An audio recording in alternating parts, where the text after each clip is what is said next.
මේකේ වැඩ කරන්න කාටවත් ලේසි නෑ. මේකේ වැඩ කරන්න හැම කෙනාටම අමාරුයි. හැබැයි එහෙම අමාරුවේදී සමහරු මේක අතහැරලා දාලා නිකන් ඉන්නවා. ළමයි හොඳට මතක තියාගන්න තාම කිසිම දෙයක් තීරණය වෙලා නෑ.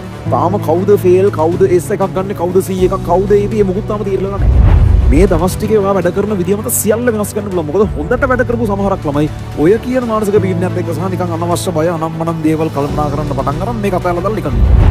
ඒක තමන්ට දවසේ වැඩ කරන්න පුළුවන් ප්‍රමාණය භාගයක් විතර වැඩ වෙන්නේ. අනිත් පැත්තට දැන් ඉතින් අර විභාගේ ලඟ වෙනකොට බය අනම්මනම් එක තව තව ඔළුව අවුල් කරගෙන වැඩ කරන වෙලාවත් අප්සෙට් එකේ තමයි වැඩ වෙන්නේ සමහරවිට. එහෙම නැතුව මම කියන්නම් මොකද්ද මේකට වෙන්න ඕනේ කියලා මයින්ඩ්සෙට් එක හදාගෙන වෙන දෙයක් වෙන්න කියලා හරියට මේ ටිකේ දෙන්න පුළුවන් උපරිමය දෙන්න ළමයි සමහරක් වෙලාවට අර ළමයිව අභිභව යන අවස්ථාවෙ මොනවත් අපි දැකලා නැහැ. ඒ නිසා කිසිම දෙයක් තාම තීරණය වෙලා නැහැ. තාම අතාරින්න කිසිම සාධාරණ හේතුවක් ඕගොල්ලන්ට නැහැ.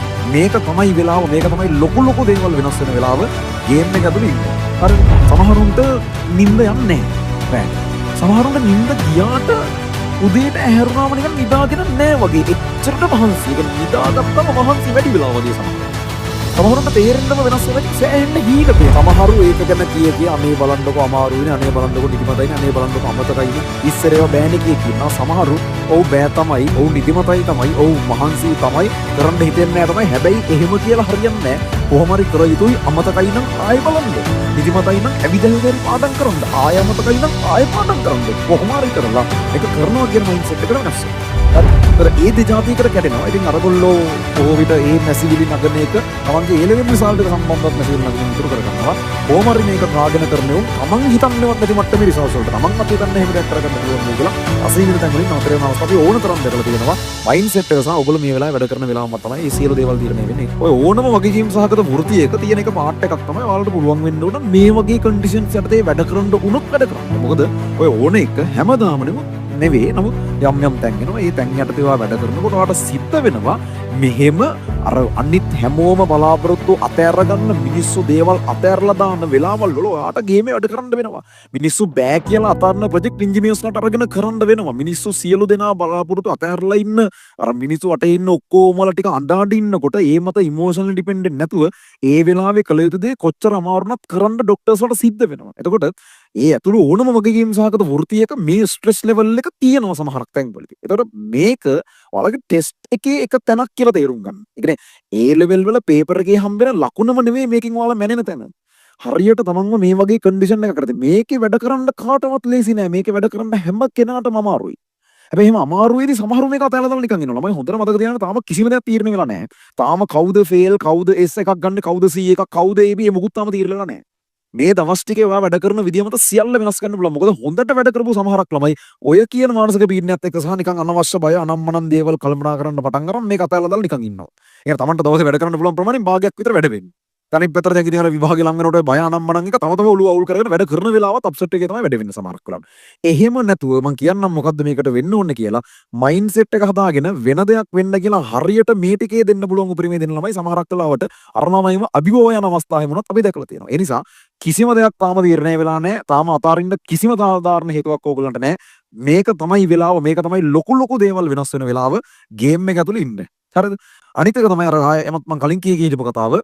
මේ විදිහේ කන්ඩිෂන්ස් වලට ඕගොල්ලන්ට වැඩ කරන්න පුළුවන් වෙන්න ඕන. ඕගොල්ලෝ අර ලේසි පහසු මිනිස්සු වෙන්න නෙවෙයි යන්නේ. ඕගොල්ලෝ හදන්නේ පොඩ්ඩක් අර රෙස්පොන්සිබිලිටි එකක් තියෙන තැන්වලදී වැඩ කරන්න. ඒ වගේ තැන්වලදී මිනිස්සු සාමාන්‍යයෙන් බලාපොරොත්තු අතාරන තැන්වලදී ඕගොල්ලන්ට කොහොම හරි බලාපොරොත්තු එක අල්ලගෙන තියාගෙන සමහරකට අනිත්‍යුන්ගේ බලාපොරොත්තුත් ඕගොල්ලෝ ගාව තියාගෙන වැඩ කරන්න වෙන අවස්ථා එනවා. ඒකේ ටෙස්ට් එක තමයි මේ යන්නේ. ඒක ෆේල් වෙන්න එපා. විභාගේ ලකුණ විතරක් නෙවෙයි. ඒකත් මේ ටෙස්ට් එකේ කොටසක්. ඒක මත තමයි විභාගේ ලකුණු තීරණය වෙන්නේ. ඒ නිසා තේරුම් ගන්න මේක කොමන් ග්‍රවුන්ඩ් එක. මේක තමයි හැමෝගෙම තත්ත්වේ. සමහරු ඒක ගැන කිය අනේ බලන්නකො අමාරුයිනේ, අනේ බලන්නකො නිදිමතයිනේ, අනේ බලන්නකො අමතකයිනේ, ඉස්සරේව බෑනේ කියනවා. සමහරු ඔව් බෑ තමයි, ඔව් නිදිමතයි තමයි, ඔව් මහන්සි තමයි, කරන්න හිතෙන්නේ නැහැ තමයි. හැබැයි එහෙම කියලා හරියන්නේ නැහැ. කොහොම හරි කර යුතුයි. අමතකයි නම් ආයෙ බලන්න.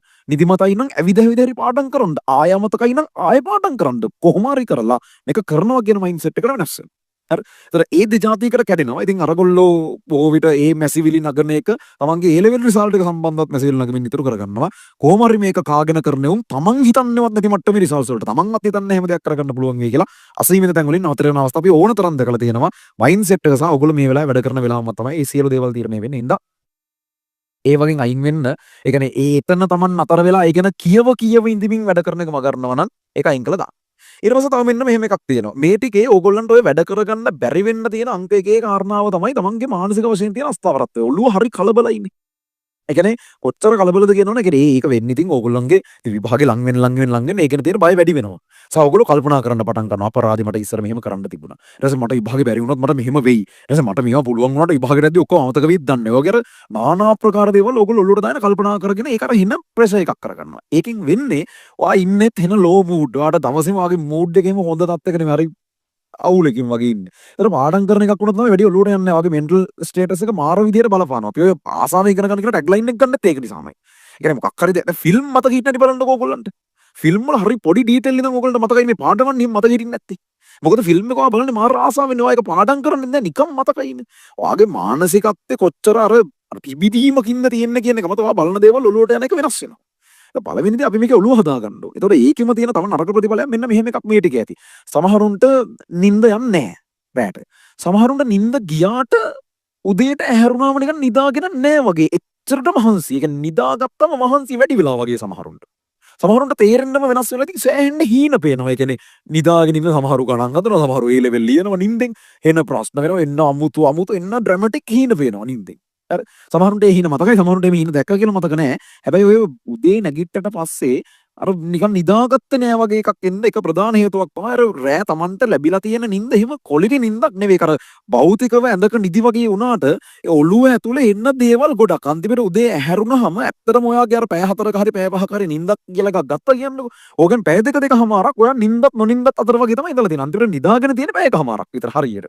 ඒක මදි මිනිස්සෙකුට. ඒතකොට දවල් 30 ඊට පස්සේ නිදිමතයි. රැටත් කලින්ම නිදිමත එනවා. ඊට අන්තිමට නිදාගෙන. ඊට පස්සේ ඒ හිතේ අමාරුවට හෙටත් හරියට වැඩ වෙන්නේ නැහැ සමහරක් විට. ඔය වගේ මේ නිින්ද කියන එක හින අවුලක් වෙලා තියෙනවා සමහරව. ඒතර ඕවා හැදෙන්නත් අර මානසික වශයෙන් තමන්ගේ ඔළුව තමන් කොතන තියාගෙන ඉන්න කියන එක තීරණාත්මක කරනවා. ඒ හින්දා පළවෙනි දේ තේරුම් ගන්න මෙන්න මෙහෙමයි අපි ඔළුව තියාගන්න ඕන. හරි මේ ලෙවල් තියෙනවා තමයි ඇත්ත. මේ වෙනකන් ඕගොල්ලෝ අතින් මොන අඩුපාඩු වෙලා තිබුණත් මේ වෙනකන් ඕගොල්ලන්ට කරන්න බැරිව මිස් වෙච්ච මොන වැඩ තිබුණත් දැන් ඒවා වෙනස් කරන්න බෑ.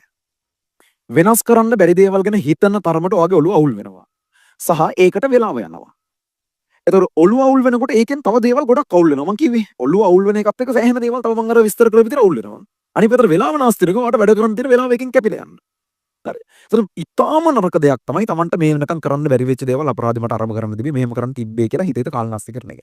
පළවෙනි දේ ඒවා හිතන එක සීරෝ කරන්න. ඒවා හිතෙන්න ඔළුවට එනකොට මං කියපු ටික කල්පනා කරන්න. හරි. ඇත්ත. කතාව ඇත්ත මට ඉස්සරහට ගන්න තිබ්බ තමයි. හැබැයි මං දැන් නෙමෙයි ඉන්නේ. මම දැන් ඔය ටික කල්පනා කරගෙන හිටියෝ මං තව ටික කාලෙක හිතේ අපරාධي අරක කල්පනා කරගෙන හිටපු වෙලාවෙ මට වැඩ කරන්න තිබ්බා කියලා. එහෙනම් අර වවුමේ ඔයා මේ ආයන්න හදන්නේ ඔයා ඒකම නම් දැන් කල්පනා කර කර ඉන්නේ. නේද? මේක නතර වෙන්න බෑ. එක තැනකදී ඔය පසුතැවීම කියන එක. මෙතනින් පසුතැවීම නතර වෙන විදිහට මට දැන් ඕවා කල්පනා කර කර ඉන්න වෙලාවක් නැහැ. ඕවා කල්පනා කරොත් මගේ විභාගේ ලකුණු තව අඩු වෙනවා. මොකද මම වැඩ කරන්න තියෙන වෙලාව මට නැති වෙන නිසා මගේ මානසිකත්වය අවුල් වෙනවා. ඒක ඕවා කල්පනා කරලා බෑ කියලා ඔළුවට ආපු සැනින් ඒවා අයින් කළා දාන්න ඕනේ.